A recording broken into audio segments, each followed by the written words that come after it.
It's not my fault. No, it is. I'm the one to blame. But the way you smiled was so empty it hurt to watch you. You're hurting like crazy on the inside, yet you grin and bear it. I think people only have real value when acting on their own impulses and desires.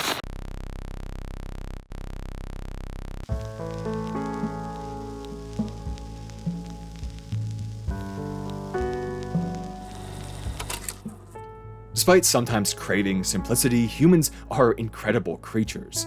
Our brains are amazing natural machines raised up through the harsh confines of nature to send us leaps and bounds beyond anything which has ever been known to exist.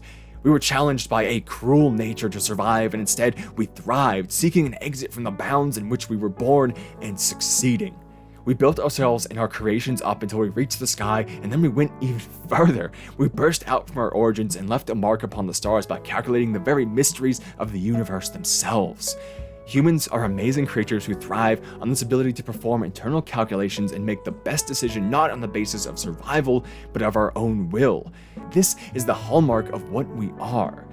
But we can't look at this without its downfalls. Sometimes these considerations are too much. We're overwhelmed by a world of our own creation which exceeds the capacity of a single mind because it's made of many. There are animals which exhibit suicidal behaviors for the sake of the collective, or who stop eating because of what seems like depression, but there are no animals which look at the world around them and decide to remove themselves from it, except for one: humans. Our ability to choose isn't always good. The human brain is as much a curse as it is a blessing. In some demonic balance of the universe, that which provides us such grand benefits must also prolong and highlight our suffering. Humans are destined to be aware of every moment we live, to consider every possibility which both will and won't come from our choices. Before, we talked about the existential and absurd feelings that arise from this. But today I want to get more concrete and look at the function of the brain which creates this suffering, our ability to reason, and specifically the decision-making process which it provides us with. Our ability to reason within the confines of human creation, and why sometimes we reject the very thing that makes us. Why sometimes we make the choice to choose nothing, to pass that responsibility on to others, to decide that which is only what we've known before, or to place ourselves in a state where the choice leads to nothing at all and thus becomes non-existent.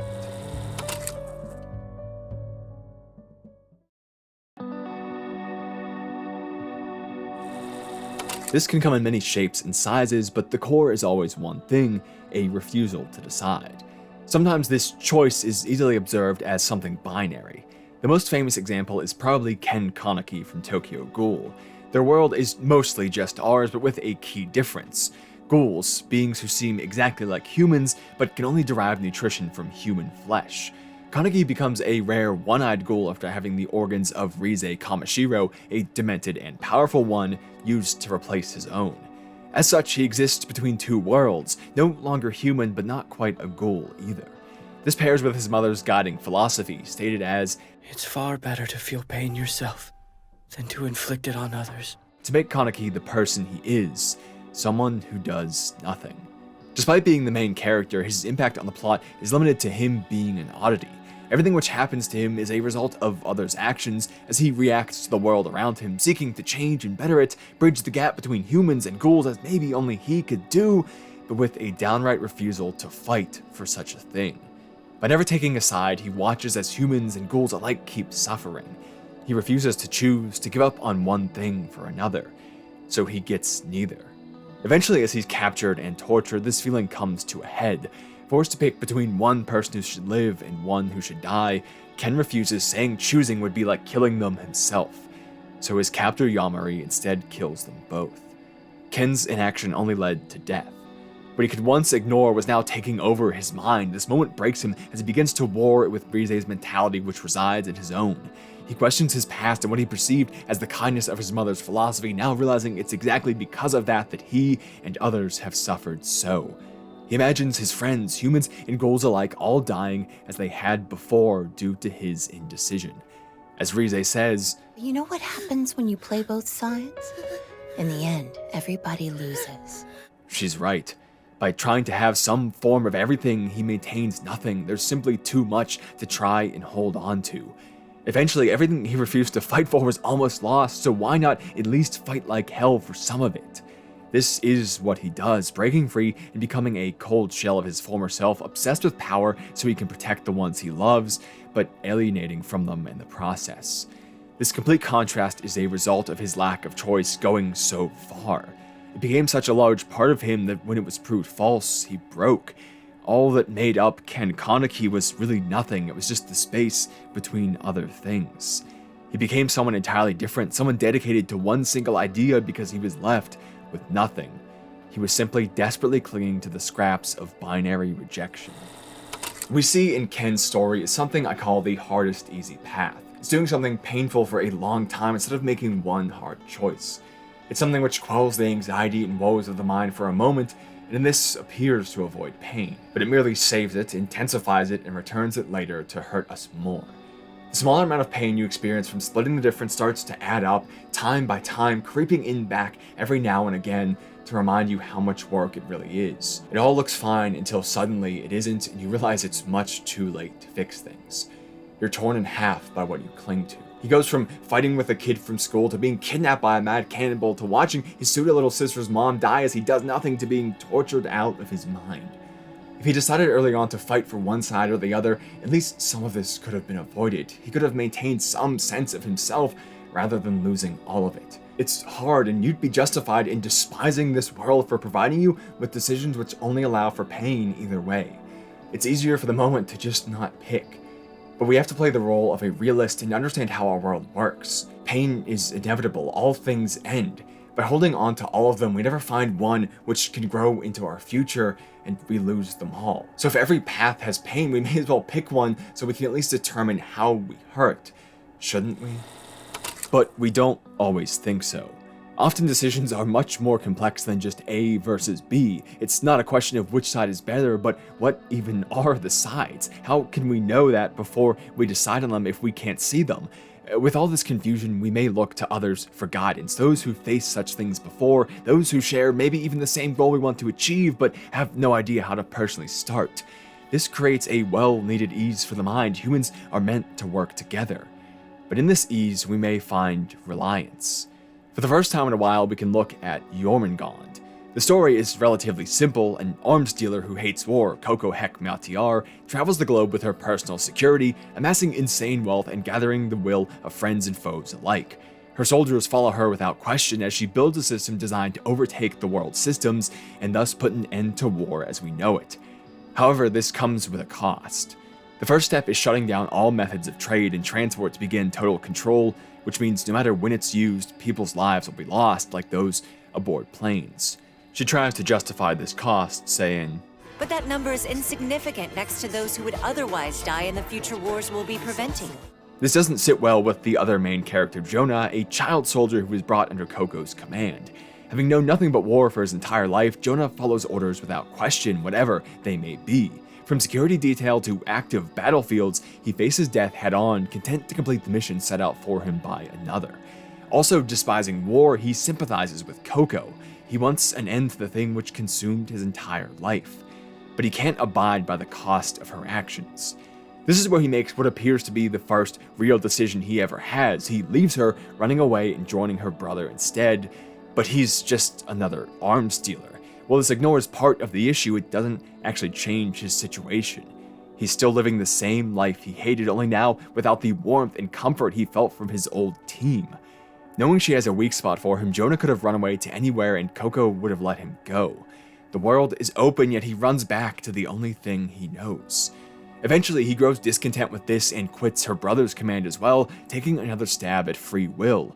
But he's unable to throw away his weapons, the symbol of everything he hates and the life he's trying to leave behind. Once again free, he simply wanders the desert, almost to death. After struggling through, he finds Koko and her team once more, where she offers to bring him back on. He agrees, even though he loathes how flippant she is about the cost of her actions. But this hate is drowned out by something even greater, the pain of choice. His stint through the desert is a very metaphorical one. He's there, surrounded by nothing at all, just infinite space to roam. The only action which maintains his life is his own and the way he goes. But this freedom is the pinnacle of uncertainty, the thing which humans hate so much. He can go anywhere, but he has no idea where they lead. Left, right, forward, back, they all bleed together. None appears different. The only option is to commit because backtracking would lead to a death of attrition. We must decide or die. It's open, dangerous, and fully overwhelming. Anyone in this situation would ask for a guide, someone who could direct them out of this hell. Even if it means giving up free will, it guarantees something: survival. Jonah defers to Koko for this reason. He wasn't always happy under her, but he's still just as miserable out in the world of which he has no knowledge, where he can make mistakes and feel the pain of his own choice. Going back to Koko is acknowledging all of this and saying that if he would be happy either way, then why not do so in the most comfortable way, where he's guaranteed food and shelter, where he'll never have to worry about what comes next or why it does. The path before him is set, and for the cost of physical chains, he finds mental relaxation.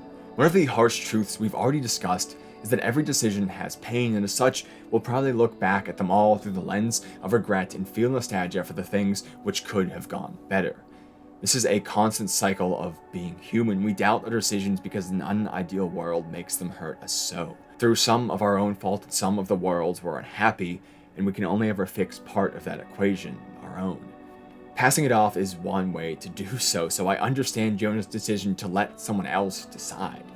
He may not be happy, but he at least won't be racked with the guilt and regret which comes with free will. An awful future which may come won't be a fault of his own.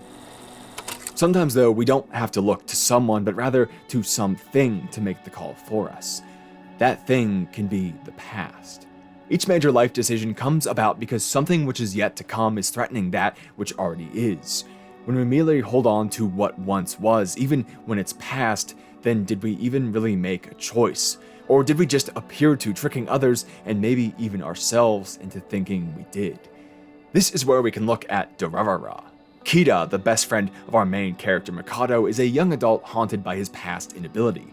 The leader of a gang that grew out of hand, his girlfriend Saki was kidnapped by a rival gang and tortured, leaving her permanently damaged. Kida was aware of the situation as it was unfolding, but he'd spent too much of his time leading the Yellow Scarves listening to the advice of Izaya, a local information broker who has his own shady motivations.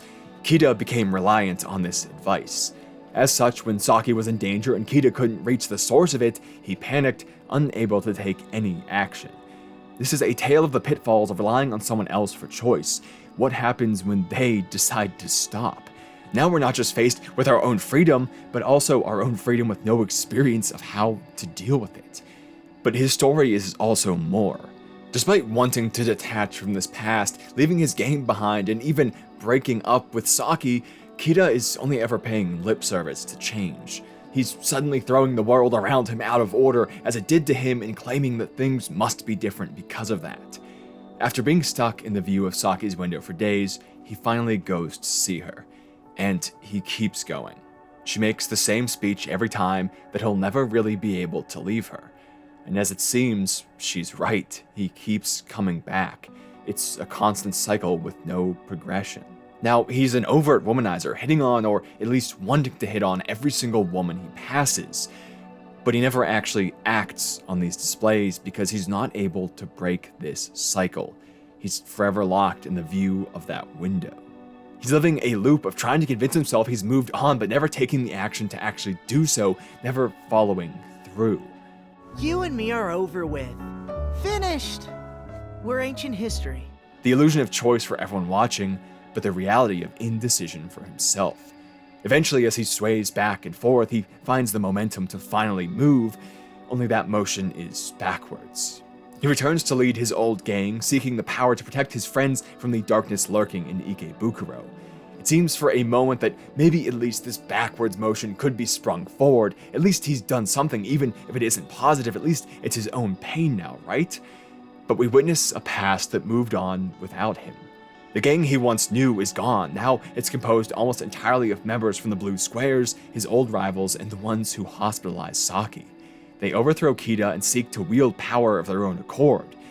Luckily, he's able to resist, and with the help of some others, avoids his close call with death. But what we witness is something stunning. The one who tries to take power, Horada, is a coward only dealing in underhanded means.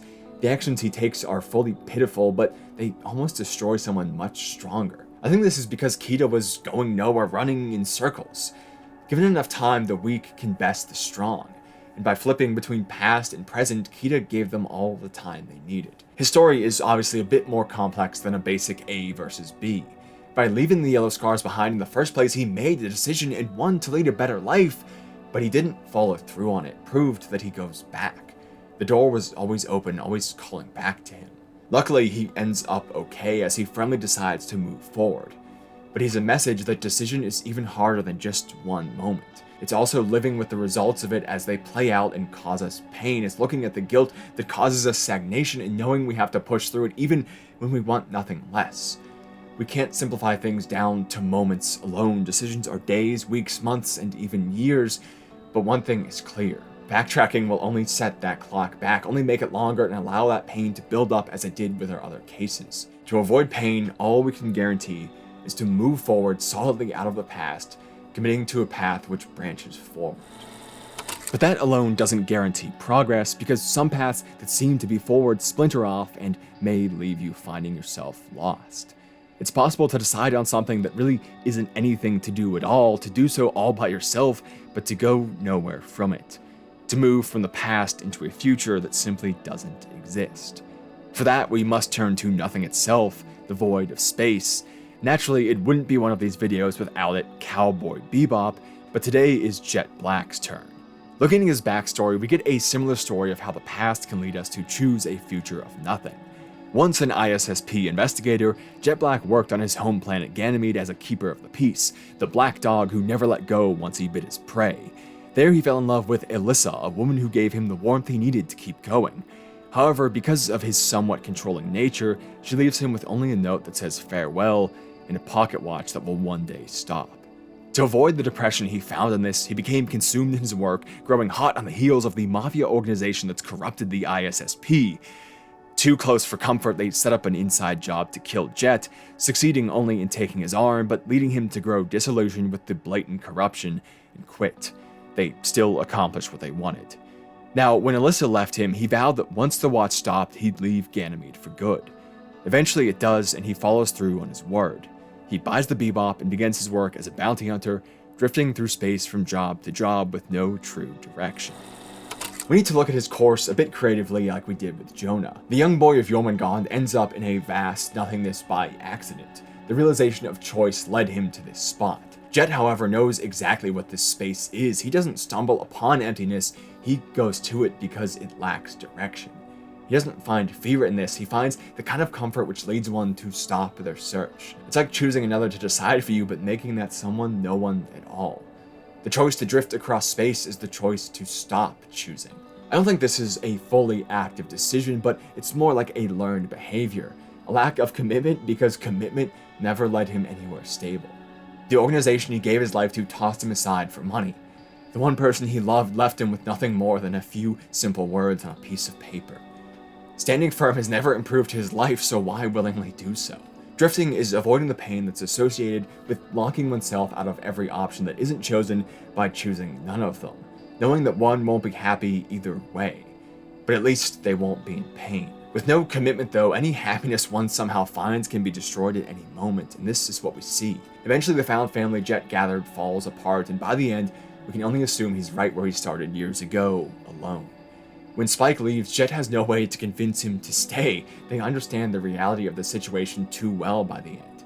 He has no words for a man who chooses the same situation. If one isn't deciding, just drifting aimlessly, are they even alive? If we don't exercise will over the things around us to prove we exist, then did we ever exist? Spike is the one who eventually commits for this reason. It leads him to his death. Choosing isn't always good, but Spike dies with a smile on his face. Jet doesn't get the same grace for a reason.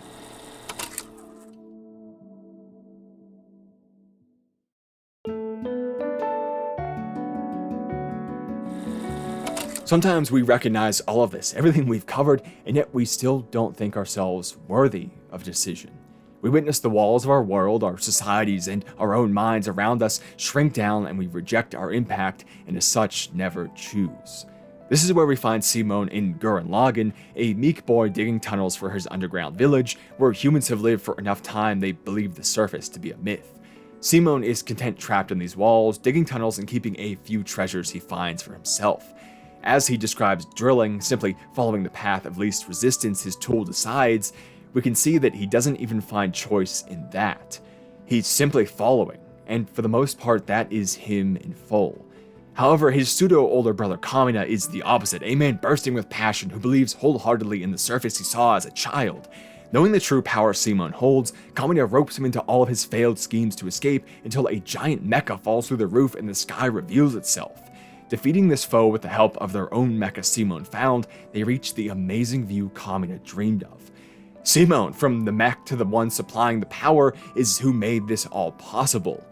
But this is unknown to him, even as Kamina recognizes and directs it. His older brother does what he needs to for someone with no confidence. In the moment he steals the spotlight, a weak man inspiring those who are actually strong to fight in ways they never imagined, as he eventually goes on to lead humanity in a war against the beastmen who forced them underground so long ago. But eventually he's killed in action, leaving Simon without the means to direct his energy and never knowing that it was his to begin with. He's lost. Everything which has happened has actually been his doing, not Kamina's, but because Simon never chose to take his own actions, he doesn't see this. He's just been following the path of another. He feels himself useless, even as he saves humanity. Eventually, he breaks this funk with the help of Nia, a new addition who never met Kamina, as she says, "You'll never be your bro. I think you should always be yourself." This is where we start to see the complexity of the human mind, how each situation has no one fit, how our negative cases very well could have been positive. What follows is Simon doing exactly what Kamina sought to do and winning humanity's war for the surface. He only follows, like some of our examples. But what changes is why he's doing so. Before he was following to follow, now he's doing that, following the path set before him for his own sake, so he can one day make better decisions of his own. It's entirely possible that what someone else decides could be the best thing for us, and we could find happiness in that. This is what Kamina was all about. He was giving himself to others, his whole being, allowing them to better themselves even if they didn't recognize it. I think what's important here is that kind of awareness. It's not just about choosing something, but also why we are or aren't.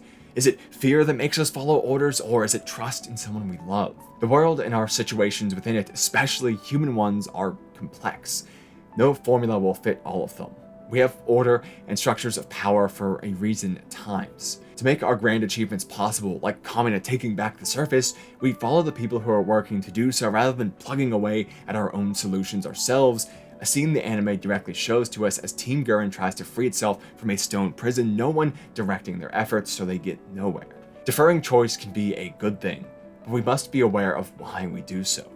We can't let negative emotions like Simon's initial fear be what drives us, whether we choose to or not to. We can see another realist-based, yet still positive case of all of this in the fantastic Death Parade. The story takes place in a sort of purgatory. When two people die at the same time, they're sent to a mysterious bar where certain games and the results determine whether they become reincarnated or have their souls sent to the void, never to be seen again. This decision is made by arbiters, the one we follow being Decim, a stoic creature. We can't really say he decides on souls, even though it's the sole reason he was created. The choices he makes are guided entirely by the games and the rules set out to him to bring out the worst of people's souls. He's merely following his orders and reacting to the situation which unfolds, making a quantitative decision on matters of quality. This makes quite the ironic situation, the judgment of souls being passed down by someone who has no capacity for decision. Now this is an extreme case, as an arbiter Decim is not supposed to have emotion. He was crafted without it to make objective judgments. However, can one really be objective about matters of the human soul, something which follows no pattern? The first episode we witness him make a decision, and in the second we witness it once again from Shiyuki's point of view. A woman who arrived to Decim alone, she's a ploy from another in this world to introduce Decim to human emotion and see what happens. Shiyuki looks at the judgment he made and points out a critical flaw Decim never even considered. People lie, it's something which makes no logical sense. The pair in question was a newlywed couple who died because the husband tried to look at his wife's text while driving, believing her to be cheating on him. After being pushed to their limits, she snaps, admitting yes, she did cheat, their child isn't his, he doesn't have to feel bad about hating her. But Shiyuki believes her to be lying to spare his soul, making herself out to be the one deserving of the void so that he can be reincarnated. And that's exactly how it ends. This is something Decim never even considered because the workings of human emotion make no sense to him. And they make no sense because he doesn't know what pain is. As the series progresses, we witness more and more cases like this until eventually Decim is forced to judge Shiyuki herself after he's become emotionally invested in her. She passes his final and most daring test, one which pitted her against the most basic human desire, to live. Sending her off to be reincarnated, we're left with a Decim who now offers his guests a small smile, a note of the emotion he's gained. From this point on, we can be sure his judgments will be more accurate, better for humanity overall, but this comes with pain. It comes with the pain not just of witnessing others and being aware of how they hurt, but the suffering he had to go through to reach this point. To understand choice. What we learn from Decim is that pain is a definitive necessity of human emotion.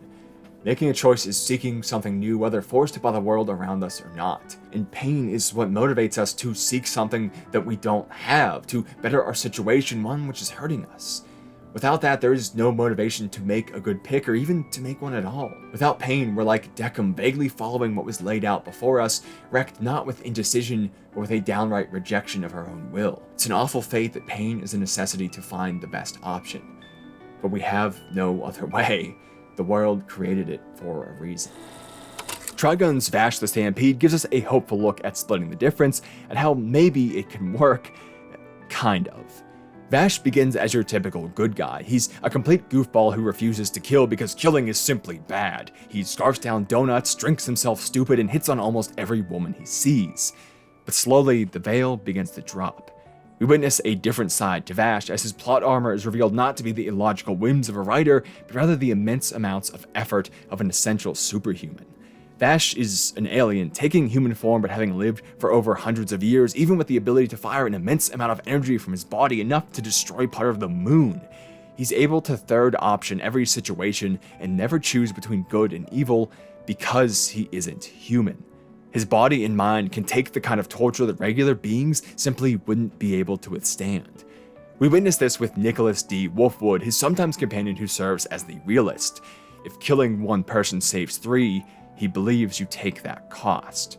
Eventually, he comes to see Vash's way of doing things, cursing himself for his morally great deeds because it really was possible to save everyone. But is this actually true when he has to die, having only done it once? To split the difference one time, he pays with his life. Like Wolfwood is forced not to kill, Vash is eventually forced to kill, and after a period of turmoil, he finds his resolve to live purely once again. But he does so with a hopeful resignation.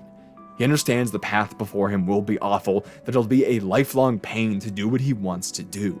He does it anyway because he's the only one who can. Sometimes it is possible to not make choices which change your life or the world around you and still live happily, still grow and change from that. But you have to be willing to take on everything that entails, whether it's solitude or physical and emotional pain alike, or a constant and grueling effort the harsh world requires with such decisions.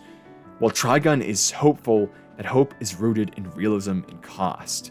Can humans really follow the path of a walking ideal? I want to end on the most unique case, however. Psycho-Pass is my favorite series of all time, and its protagonist Akane Tsunemori has provided us a wealth of life lessons already. She lives in a society which has acknowledged everything we've covered here so far, the stress and turmoil of free will which plagues us so. As such, they eliminated it. Humanity created the civil system, a means of determining intent without witnessing action. This allows them to prevent crimes before they happen while also scoring citizens' aptitudes, placing them in careers and places and everything where they best fit, essentially predetermining their course of their entire lives. They have to accept what they get, but they're also exceptionally safe and, for a large majority, perfectly happy. They never consider a will which they've never known. Akane is a standout, scoring high enough on her aptitude test to actually have a choice of where to work. While all her friends and classmates are being placed, she's told to choose for herself. She picks the Ministry of Welfare for one reason: she was the only student in her class to get an A ranking for it. She took her decision and instead turned back to Sybil's judgment, seeking direction over free will. She wanted to avoid the blessings she received and be like everyone else around her, at peace with her situation and not wondering where she was supposed to be. Her time in the NWPSB changes this, however, as right off the bat she begins to go against the civil system judgment of criminals, and then later against it itself.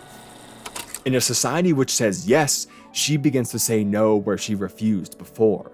She goes against the dominators, against her superior and those under her alike, like her love interest and coworker Kogami who abandoned society, even against the villain who seeks to tear it all down. She learns the truth of her world, that the supposedly unbiased and fair machine called Sybil is anything but. It's comprised of human minds which reveal their own ulterior motives and biases. Her life is a lie. Everyone's lives are lies. She now recognizes her blessing, that because the system is flawed, people should make their own decisions. She takes the villain Makishima's lesson to heart, that free will is crucial to being human, but doesn't seek to force that pain of choice onto those who don't want it. She's a realist. She knows without Sybil, society wouldn't just be pained, it would collapse. We need structure and order. It has become a necessary evil.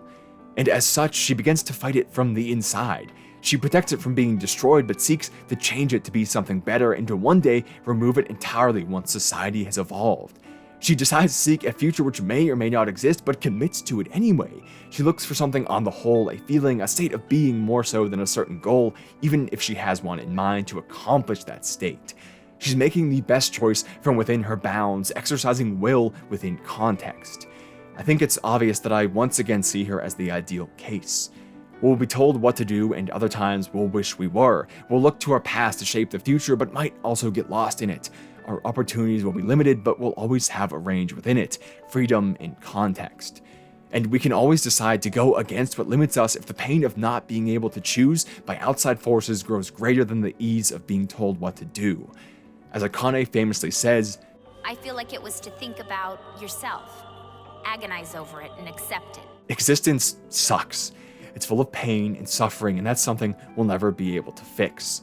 The most we can do is choose how we're going to feel that pain, direct that energy on a forward path of change, because at least then there's a chance. There is no guarantee, but what if we look at that will itself as the end and draw part of our happiness from it? It's easier said than done to tell ourselves every day, at least I tried. But as I'm about to explain, I think that's a far better option than eventually realizing, why didn't I try?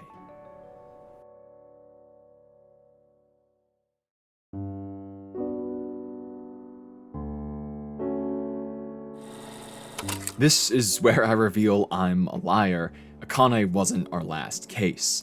Like every other one, this is my excuse for some internet therapy. My experience with today's topic is limited. I've made very few major decisions in my life. That's how I've always tried to keep it. I hate the pain of free will when it comes to the direction of my life, knowing it's all my fault if it goes wrong. I just want to exist. I've known this for my entire life, even if I couldn't put the same words to it as I can now after years of feeling it. The first time I really had to face a life-changing decision was when I was 18. College was upon me and I'd always been told I had to go, so I never even considered not. The choice was simply where and why, but I never actually cared about it, so I didn't really decide on a school or a major. I went to the university my brother did 2 years earlier, and I went for the degree my parents told me I should. One application, one tour, and nothing more until I started. I hated it in the courses it required. I still hate that I took them to this day. It was depressing and difficult work, and I never had a college life because I spent the entire time studying for something I didn't even want to do. Because I kept telling myself that I just have to do good at this and I'll fix things later, just focus on now. Really, it was just that I didn't want the stress of taking my life into my own hands, so I distracted myself with the very thing I hated. I graduated top of my major in something I didn't even want to do. Now faced with the reality of my indecision, I had spent 5 years and tens of thousands of dollars to get a piece of paper that said I could hate waking up every day for the next 40 years.